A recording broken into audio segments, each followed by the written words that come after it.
Hello everyone, welcome to episode 2 of our Feed the Beast Bees walkthrough. I hope you enjoyed episode 1. We ran around like a maniac getting all the overworld bees. I think we got 9 species in all.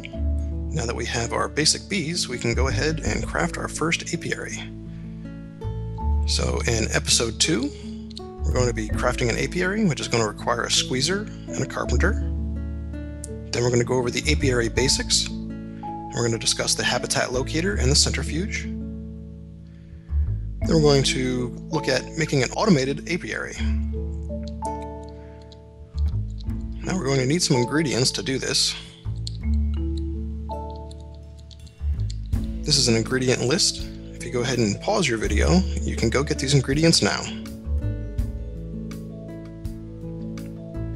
Great. Now that you have all the required ingredients, you may want to pick up a couple extra things to get started. You may want to craft a stack of pneumatic tubes. You may want to make a few paint cans in 3 different colors with paint brushes. We're also going to need a couple of chests and some red power items such as the battery box, the solar panel, and the sorting machine. Now you may want to hold off on making all these until you've actually seen me use them in the game so you don't craft the wrong items and get confused. But if you get these things on this list right here, we should be good to go. So yeah, let's head out and get started. Okay, let's get cracking on making our first apiaries. Welcome to MacLeod Labs. These are our humble beginnings here. Don't really have any walls or a roof or anything yet, but that doesn't stop us from making an apiary. So let's run over to our little area that I cleared out to get us started.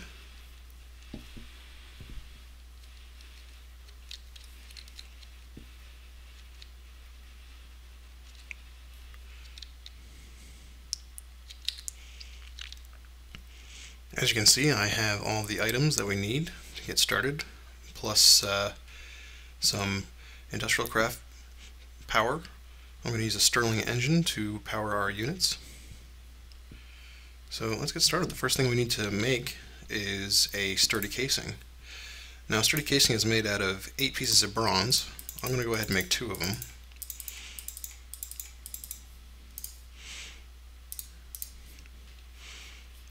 This is the beginning to building our squeezer. Now, to build a squeezer, you're going to need 6 pieces of tin, 2 pieces of glass, and 1 sturdy casing. It goes right in the center. We drop in our glass. There's our squeezer. Great, let's plop that down. Actually, let's not put it right there. It's not a great place for it. Let's put that down right here, so I can place our motor behind it. Some fuel in there. Okay, all we need is a lever. Turn it on. Great. Next we're going to make some cans. Cans are super simple. 3 pieces of tin arranged like that. Got ourselves 12 cans. Now you're going to go into the squeezer and you drop your cans in right there and move our seeds into this area. Now you can drop a whole ton of seeds over here and make a bunch of squeezed oil. But this will slowly fill up, and when we get to our first line, this will actually dump over and we'll have our first can of seed oil.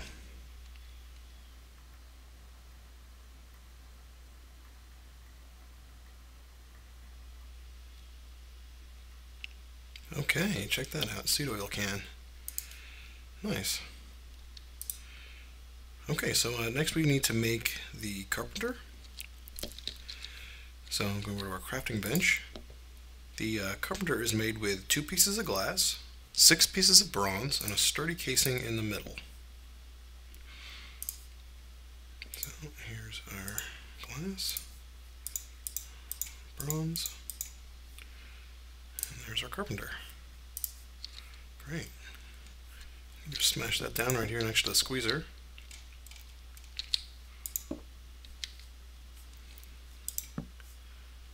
Power up our Stirling engine. Turn her on. Now this is a a nice little machine. It does take seed oil or water to run, depending on what you're trying to make. Now we're trying to make impregnated casings which require seed oil. So I just dropped the seed oil there, and you saw it went into our seed oil reservoir. Now in order to make an impregnated casing, we need 8 oak logs. Actually, it doesn't have to be oak, it could be any log. Now in this interface, you just left click and it'll drop down the recipe up here. You can see this is the impregnated casing. And then you drop the items into the inventory here and it'll automatically draw them up and make the units. Okay, I'm just going to let this run then. Alrighty, that completes making our impregnated casings. We've got 4 of them. You only need 1 per apiary, but it's easier to make these things in batches. Stupid rain. Alright, let's make the apiary now. Apiary is made with 3 slabs of wood, 5 wood planks, and 1 impregnated casing. Now I'm making 4 of these, of course, so I'm going to be putting 4 in each one of these. And there's our apiaries. Great. Slim that down right there. And it's a pretty basic block. I'm going to let the rain go away, then we'll come back and talk a little bit about the apiary itself. Okay, the rain has finally stopped, and now we can take a look at our apiary. This is the apiary menu. Over on the left-hand side, we have a place to put our bees. Here we drop our princess and our drone, and they will mate and create a queen. In the middle here, we can put frames, which I will come back to. And over on the right-hand side, this is where your products will pop out. Now, the queen will yield usually 1 princess and 1 to 4 drones, and any other items that particular bee will create. So, for example, the Meadows princess produces honeycombs. So if we were to mate these Meadows bees here, I would expect to get a Meadows princess, a number of Meadows drones, and a couple of honeycombs. Now these center spots for frames, when you put frames in here, it increases the productivity of your bees.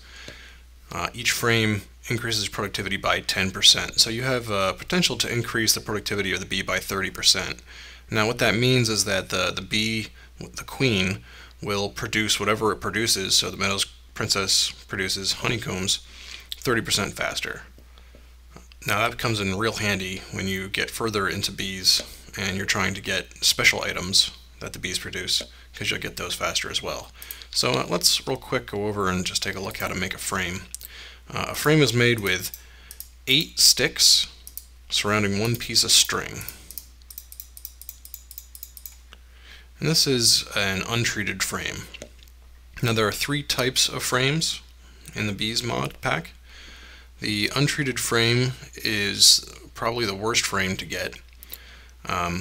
All 3 frames do the same thing. They all increase productivity by 10% each. Each frame has a different lifespan. The untreated frame has the shortest lifespan. The next step up is the impregnated frame, which is made with impregnated sticks,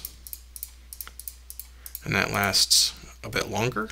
And then the best one to make, or to get, I should say, is a proven frame.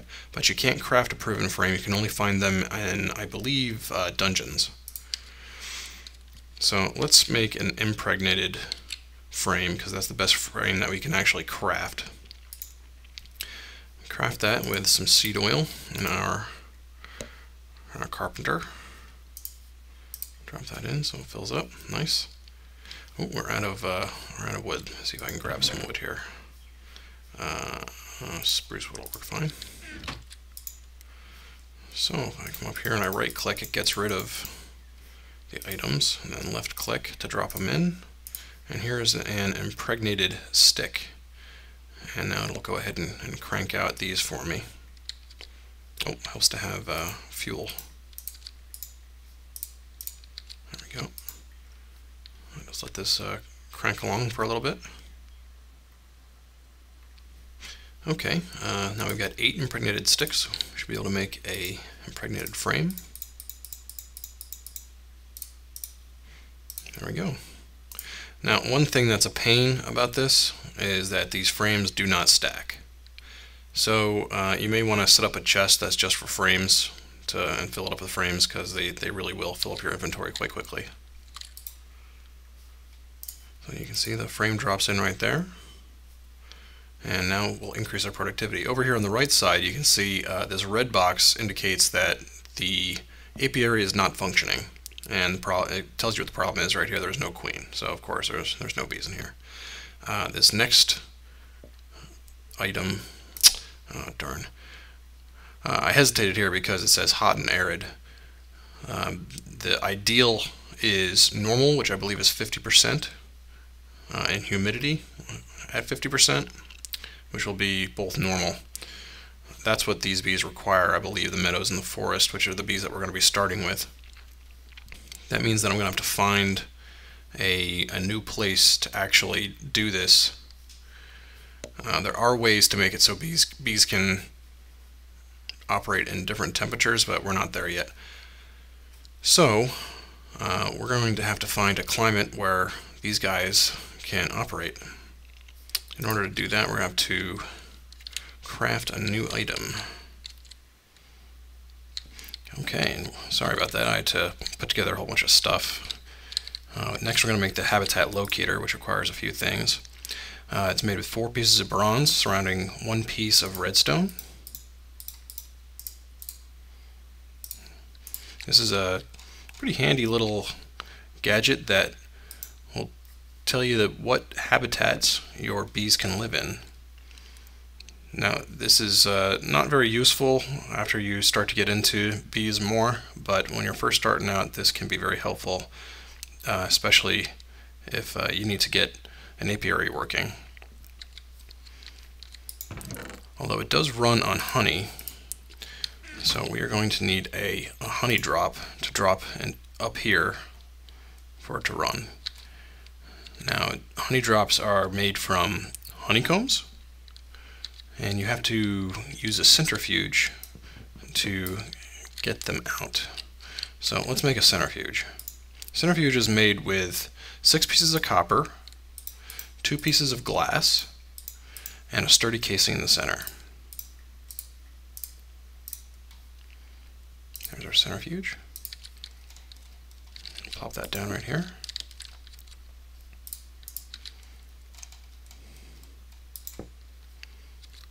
Get her powered.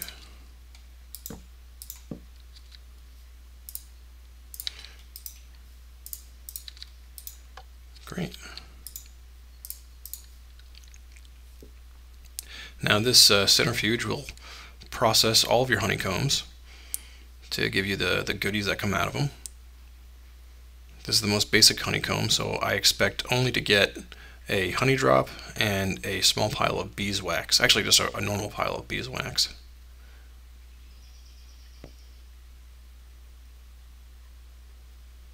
Yep, there's the beeswax, and there's our honey drop. We can leave the beeswax in here for now. So let's drop in our honey drop and our meadows princess. And now we can see the biomes where the princess will operate. Looks like these 4 are the ones that are lit up. Looks like plains, mountains, forest, ocean.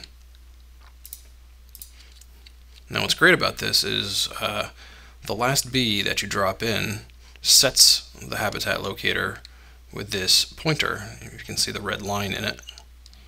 And it points in a certain direction. So if we follow that direction, we should be able to go out and find a place where this apiary will operate with the meadows bees.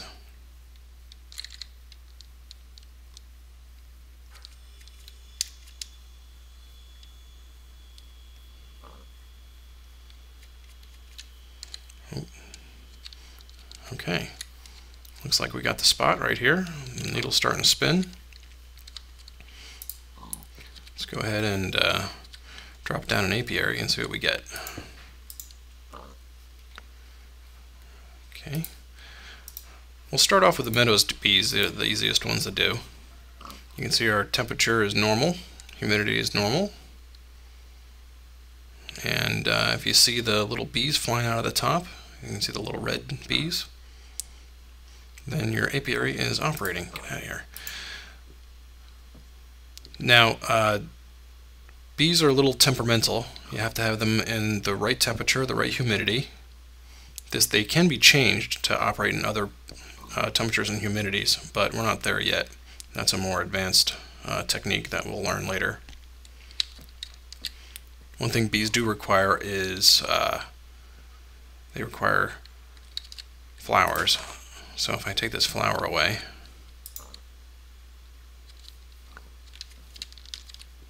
and there's no other flowers near here.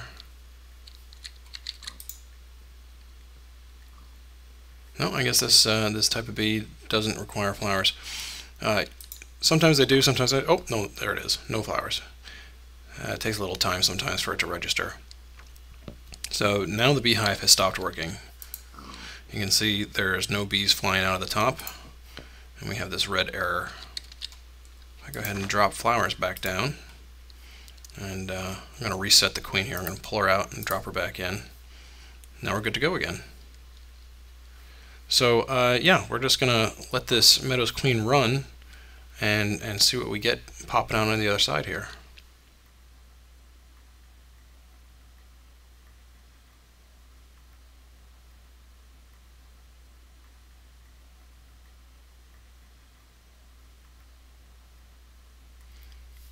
Alrighty, so as you can see here, I have two meadows drones that have popped out, and a meadows princess, and we got a honeycomb.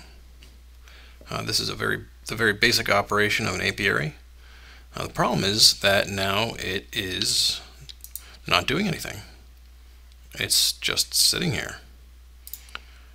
So to get it to run again, I would have to drop the meadows princess into here and the drones into there. This is very labor intensive and makes it so that your apiaries end up sitting more than anything else. So what we really need to do is figure out a way to automate our beehives, our apiaries, so that once they are done, they will actually recycle the bees back into their system. So let's cut back over to the classroom, and I'll show you the setup that I use for automated bee farming. So this is the design that I like to use to automate my apiaries. Of course, there's more than one way to do this, but I like this design just because it's compact, easy to understand, and you can stack it really nicely. So let's go through this real quick.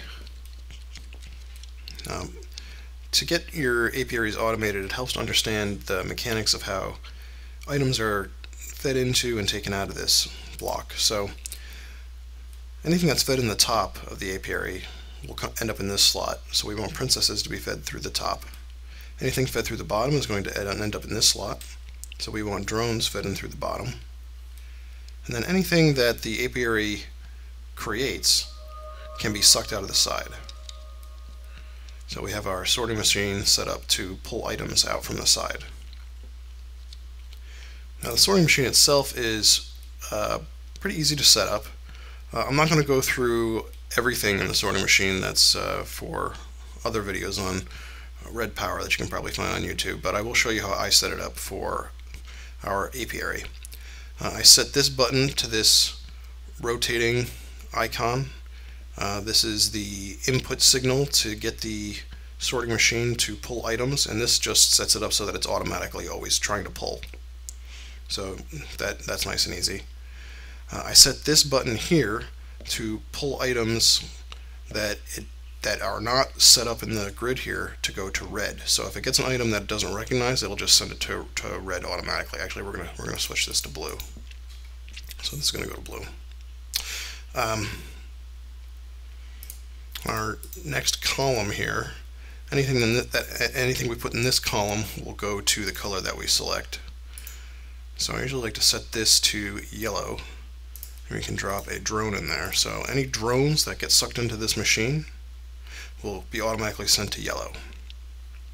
Now the last item that will be coming out of here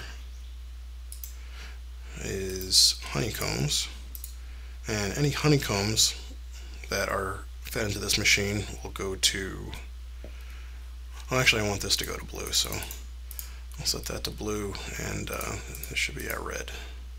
Okay, so let's take a quick look at this. So yellow is drones, right? So drones will go on the bottom, end up in this slot. Honeycombs are blue, so honeycombs will come down and end up in this chest. And then the only other item that will come from breeding Meadows bees is the Meadows Princess, and since that's not in here, that'll go to red. Now you may wonder why I don't just drop the Princess in here and switch this to red.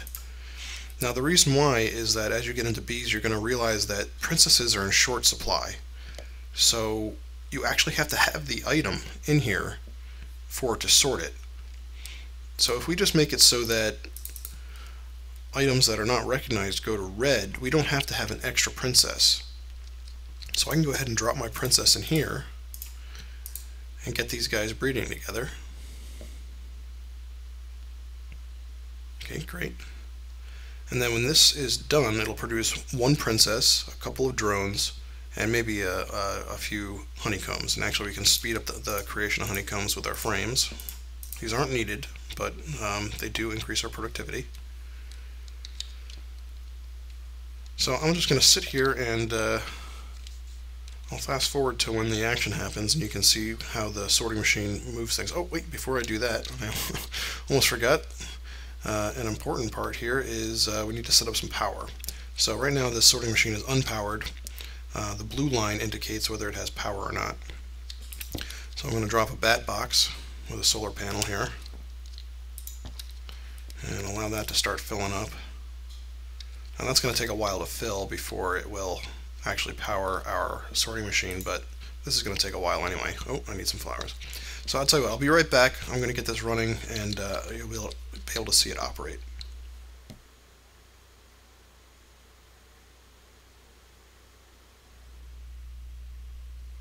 Okay, there goes our drones and our queen back in the top, and this apiary is back in business.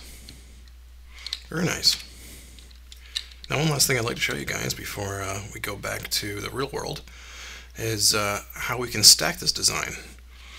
Now if we use some covers here to cover up our pipes, you can use any covers. I like to use glass covers though because they're see-through. You can see that they will act as a nice separator here for me to lay down more piping so it won't connect to itself. Go ahead and paint our pipes.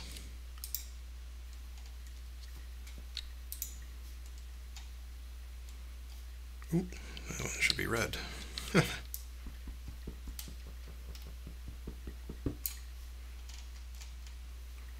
guess it doesn't really matter, but I like to keep it uniform.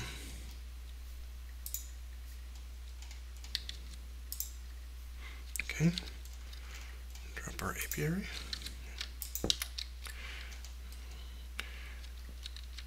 Sorting machine. Now one nice thing about this is that since these two sorting machines are touching, the power will actually pass through the blocks and power them in parallel.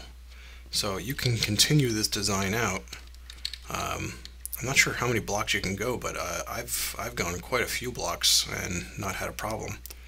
So this is very compact and stackable, and you can just continue right down the line here and make a whole bunch of these in a row. So there's your basic design. You might want to set one of these up, and we can start breeding soon. Okay, I've built a little dirt hut out there and a new biome. Right now we're in savanna, which is a little too hot for bees, a little too humid. And now we're in a beach biome. And here now we're in the ocean biome. Now the ocean biome is nice and cool and good humidity. So it's perfect for breeding the first two bees that we need to start breeding, which is the Meadows bees and our forest bees. Now you can see I've got the bees set up in our automatic apiary. Take a look at our machine here. So our forest drones are going down to the yellow, honeycombs are going out the blue, and everything else is going to red. So we got this all set up and ready to go. And our first step to bee breeding is just breeding the bees themselves with their own species. So you'll see I've got the meadows queens and the meadows drones breeding with each other. Same thing over here, forest. So we're just doing purebred breeding right now. And the reason why we're doing that is because we want to get a, just a reserve of drones. What we'll learn in episode 3 is how to take a pile of drones like this and use it to convert another species of queen into this species. So I could, for example, take a rock species and breed it through with forest drones until I get a forest queen. But that's for episode 2. One neat thing about this design is how it stacks. So you can start to see how we're stacking together here, and our blue pipe brings all of our materials out to this chest right here, which is great.